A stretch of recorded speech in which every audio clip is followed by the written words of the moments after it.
Em consequência, os acontecimentos que promovem a satisfação dessas necessidades ganham um movimento mais acelerado. Assim tem sido para todos os setores da atividade humana: ciências, artes, atividades produtivas, conjunto de realizações que envolvem uma determinada época, enfim, para a realidade histórica. Estamos em um tempo de ação, mais que um tempo de palavras, e por isso serei breve. Senhoras, senhores, o que foi falado até o momento, na verdade, não é parte própria dessa oração, e nem é de autoria deste que vos fala. É, na verdade, fragmentos do que foi dito há 50 anos atrás, pelo então formando em Administração Pública, Gilberto Passos Gil Moreira, da Universidade da Bahia. O que motivou essa citação não foi uma carência de palavras que preenchessem esse discurso, mas sim o objetivo de conhecer o pensamento de alguém que, mesmo em um curso diferente, viveu a semelhante experiência de se formar em uma época distante da nossa. Carregados de expectativas, como estamos agora, buscou-se então saber se estas são inéditas ou não. Diante dessas palavras, é perceptível saber que, há 50 anos atrás, a sociedade preocupava-se com a acelerada mudança, sobretudo tecnológica, e de que maneira isto influenciaria o desenvolvimento humano. Naquele mesmo período, já eram recorrentes as discussões artísticas, intelectuais, e de que maneira a vivência acadêmica poderia contribuir diante de tal desenvolvimento. Hoje, somos artistas, educadores, profissionais de exatas, devidamente qualificados para atuar nas áreas a que nos propomos.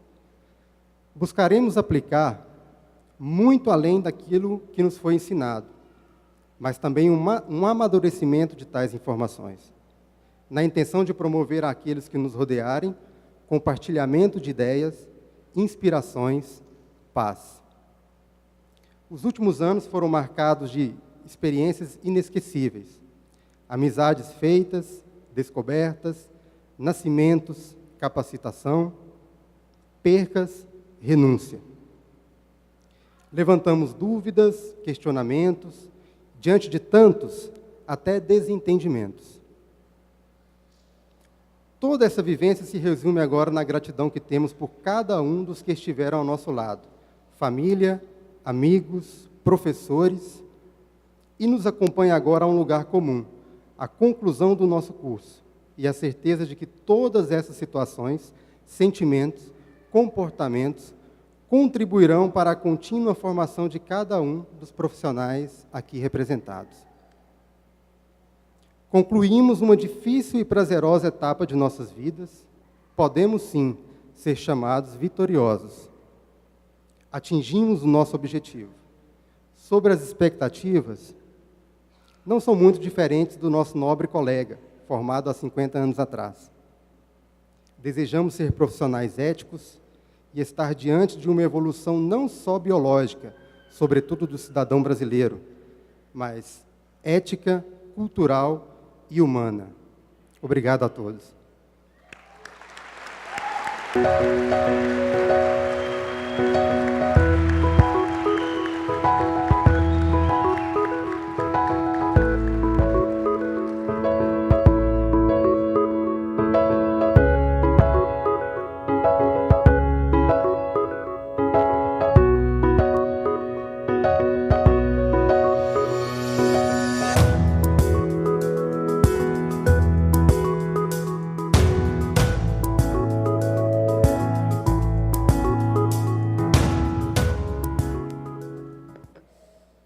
Com a palavra, o reitor da UFG, professor Orlando Afonso Vale do Amaral.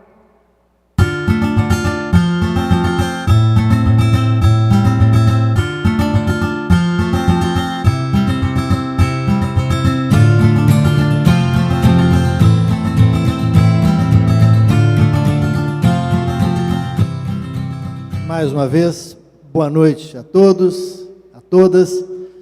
Sejam todos muito bem-vindos e bem-vindas nessa noite, que é uma noite muito especial para todos nós, mas sobretudo para os nossos formandos, para os pais, familiares, amigos dos nossos formandos, para os diretores de unidades aqui presentes, coordenadores de cursos, professores, técnicos, estudantes, colegas dos formandos que estão aqui prestigiando essa noite, que é uma noite muito especial.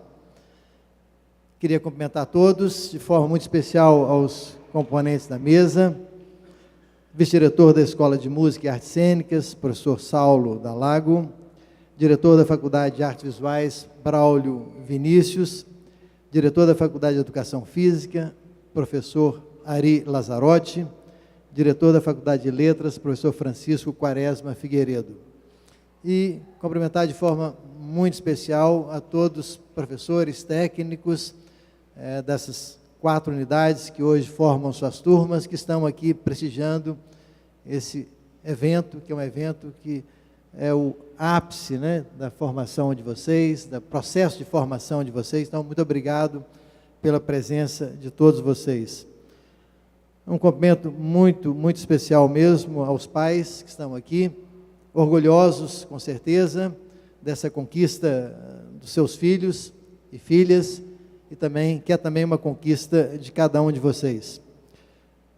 Senhoras e senhores, prezados formandos, hoje estão aqui representados 12 cursos que a universidade oferece, de um conjunto de mais de 150 cursos de graduação. Essa é a Universidade Federal nos dias de hoje. Nós temos mais de 30 mil estudantes de graduação e de pós-graduação e oferecemos mais de 150 cursos de graduação nas várias áreas do conhecimento. Oferecemos também cursos de pós-graduação, mais de uma centena de cursos de pós-graduação, mestrado, doutorado. E esse é o tamanho dessa universidade, a universidade que nós construímos, que a sociedade goiana e brasileira construiu desde 1960 e construiu graças ao apoio de vocês, da sociedade que estava aqui à época, na década de 50, de 60, e que sonhou com o sonho de ter uma universidade pública, uma universidade federal no estado de Goiás. Essa é uma construção que já leva hoje os seus 57 anos, e foi um processo, como todo processo de criação, de construção, árduo, com muitas dificuldades, com muitas carências no início, mas que deu hoje origem a essa que é uma universidade que nos enche a todos de orgulho. Eu tenho certeza que esse é o sentimento de vocês que estão formando aqui hoje, e vão carregar no seu diploma, nos documentos de vocês, mas também no coração, a logomarca, a marca desta instituição, construída, como eu disse, graças ao esforço, à dedicação, competência de muita gente, desde lá de trás. Para vocês que estão nos visitando, talvez alguns pela primeira vez, eu queria gastar um pouquinho do tempo, alguns minutos, para falar um pouquinho dessa universidade, para dizer para vocês o que foi construído aqui. E, de novo, repito e reforço, graças a vocês, graças à sociedade brasileira, que fez uma opção de ter uma universidade federal pública, gratuita, como é a nossa universidade, como são as universidades públicas brasileiras. Eu digo isso porque, nesse momento, se discute no Brasil, isso já foi discutido no passado, mas volta com mais intensidade agora, a ideia de que essa universidade deva ser paga pelos mais ricos, é dito, mas ela deva ser paga. A sociedade brasileira fez uma opção lá atrás, eu acho que essa é a opção correta, de ter uma universidade pública, gratuita e de qualidade, e com certeza foi essa a opção que garantiu que muitos dos que estão aqui se formando hoje pudessem entrar nessa universidade e concluir um curso superior. Eu lembro a vocês que o Brasil é hoje um país que tem 8 milhões de pessoas estudando nas universidades, sejam elas públicas ou privadas, e é bom que todos tenham conhecimento que 3/4 desses 8 milhões de estudantes estão estudando em escolas privadas, escolas particulares pagas. Apenas 2 milhões de estudantes do Brasil estão cursando uma universidade pública, seja ela federal ou estadual, ou mesmo municipal, gratuita. Então, o sistema brasileiro, ele já é pago, essencialmente, e pensar em implantar cobrança de mensalidade nesse sistema, que permitiu a inclusão de muita gente que não poderia pagar, seria, a meu ver, um erro histórico. Se o país quiser que os mais ricos paguem pela universidade, paguem pela educação, existem maneiras de fazer isso. É possível taxar, sim, grandes fortunas. Essa taxação pode, sim, e deve, sim, financiar não apenas educação, saúde e outros projetos sociais. Então, estejamos alertas, eu conclamo a vocês, sociedade civil, que está aqui presente, que nos ajudem a defender esse que é um patrimônio do Brasil, que a sua universidade pública, que a sua educação pública, seja ela em qualquer nível, no nível da educação básica, no nível da educação superior. O país precisa ainda investir muito na sua educação, precisa investir muito na ciência, tecnologia e inovação, até para que ele tenha uma chance, de superar as dificuldades e sair dessa crise. Não sairemos dessa crise se não tivermos mais educação, mais ciência, mais tecnologia, mais inovação. Essa é a base de qualquer país. E não tenham, senhores, dúvidas que nós temos muita coisa a fazer, e todos sabem disso, acompanham os noticiários sobre educação, sobre saúde no país, e sabem o quanto que esse país ainda precisa avançar para que tenha, de fato, uma educação, uma saúde pública, serviços públicos, transporte de qualidade, que permitam que esse país alcance o seu sonho, o seu futuro de grande país, com o qual nós sempre sonhamos, desde sempre, né? E esse sonho vem sendo adiado a cada década, a cada século, a cada década, a cada ano, e hoje o país se encontra num momento extremamente difícil, um momento de dificuldades econômicas, é bem verdade, motivadas não apenas pela situação do Brasil, mas pela situação do mundo, mas o país vive também uma profunda crise ética, uma profunda crise política, e que eu diria que na base de todas essas crises estão uma má educação. Uma educação que ainda é para poucos, uma educação que não conseguiu, porque ela era restrita, excludente, carente, e ela não conseguiu formar pessoas e lideranças que pudessem nos representar em todas as instituições, sejam elas no parlamento, nos governos estaduais, municipais. Então, nós precisamos de muito mais educação, muito mais ciência, muito mais tecnologia, e eu tenho certeza que quando tivermos em doses maiores educação, ciência e tecnologia, nós teremos sim uma chance de construirmos o grande país com o qual nós todos sonhamos. Mas eu queria falar um pouquinho dessa universidade e do que aconteceu nessa universidade nos últimos anos. Em 2007, nós tínhamos 13 mil estudantes. Hoje nós temos mais de 30 mil estudantes. Então, no período de 10 anos, nós mais que dobramos, quase que triplicamos o número de alunos dessa universidade.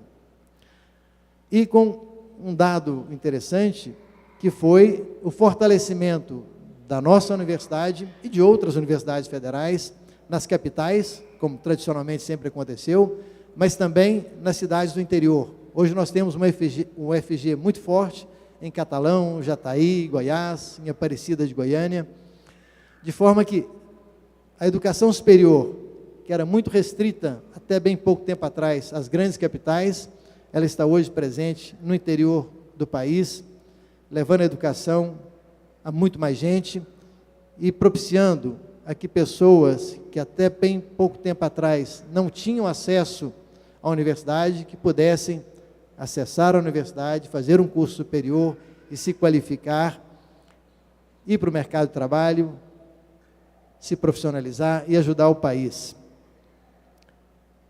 Não tenho dúvida que todos vocês se emocionaram, como todos nós aqui, sempre nos emocionamos com a presença dos nossos irmãos das comunidades indígenas, que têm hoje a oportunidade de cursar um curso superior na nossa universidade.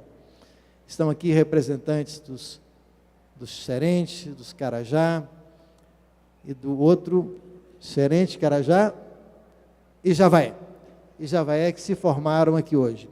Hoje, essa universidade, já de alguns anos, oferece um curso de licenciatura intercultural para a formação de professores indígenas. Quando, há umas décadas atrás, se poderia imaginar que nós teríamos nessa universidade, em outras universidades brasileiras, as comunidades indígenas junto conosco, aprendendo conosco e nós aprendendo com eles também. Nós temos muito que aprender com os povos originários dessa terra e a presença deles torna essa universidade maior.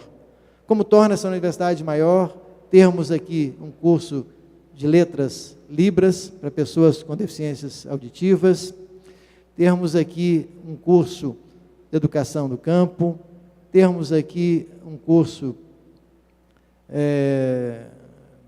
de direito para beneficiários da reforma agrária. Eram estudantes que estavam fora dessa universidade. Hoje temos muito mais pessoas pobres, temos muito mais negros nessa universidade, quilombolas, e as pessoas nos fazem repensar e pensar diariamente como nós trabalhamos, como nós estudamos, como nós ensinamos, e com eles nós aprendemos mais sobre o nosso país. O nosso país está hoje mais bem retratado